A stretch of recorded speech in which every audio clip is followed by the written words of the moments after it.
नमस्कार। Competitive exams के लिए प्राचीन भारत के इतिहास का करते हैं एक जबरदस्त रैपिड रिवीजन।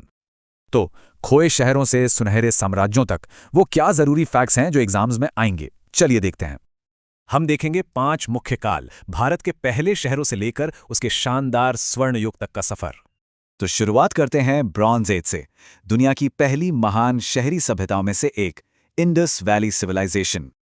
सोचिए, उस दौर में एडवांस्ड अर्बन प्लानिंग, ईंटों के शहर और सोफिस्टिकेटेड ड्रेनेज सिस्टम्स, कमाल था है।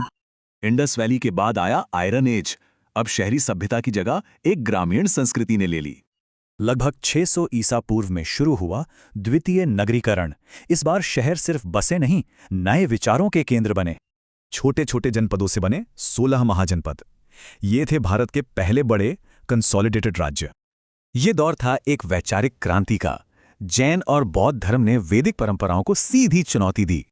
और फिर मगध से उदय हुआ भारत के पहले महान साम्राज्य का, द मौर्यन एम्पायर। पहले 3 मौर्य शासक। याद रखने की एक सिंपल ट्रिक है, फाउंडर, सन एंड ग्रैंडसन। कलिंग युद्ध के बाद अशोक का हृदय परिवर्तन हुआ और साम्राज्य को मिली लगभग आधी सदी की शांति। मौर्यों ने भारत को दिया पहला पैन इंडियन सेंट्रलाइज्ड स्टेट, एक बहुत ही एफिशिएंट एडमिनिस्ट्रेशन। अब चलते हैं भारत के क्लासिकल या गोल्डन एज में, यानी गुप्ता एम्पायर के दौर में। इसे स्वर्ण युग क्यों कहते हैं?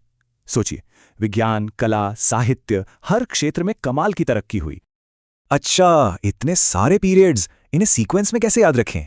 इसके लिए एक बहुत आसान ट्रिक है।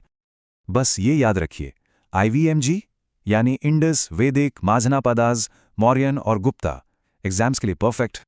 चलिए अब एक छोटे से क्विज से अपनी नॉलेज टेस्ट करते हैं। तैयार? पहला सवाल स्क्रीन पर है। नंद वंश को हराकर मौर्य साम्राज्य की नींव किसने रखी थी? और दूसरा सवाल, भारत का स्वर्ण युग यानी गोल्डन एज किस पीरियड को कहा जाता है? तो ये रहे सही जवाब। चेक कीजिए कितने सही हुए। तो प्राचीन प्रशासन से लेकर सांस्कृतिक ऊंचाइयों तक इन साम्राज्यों की कौन सी विरासत आज भी हमारे साथ है?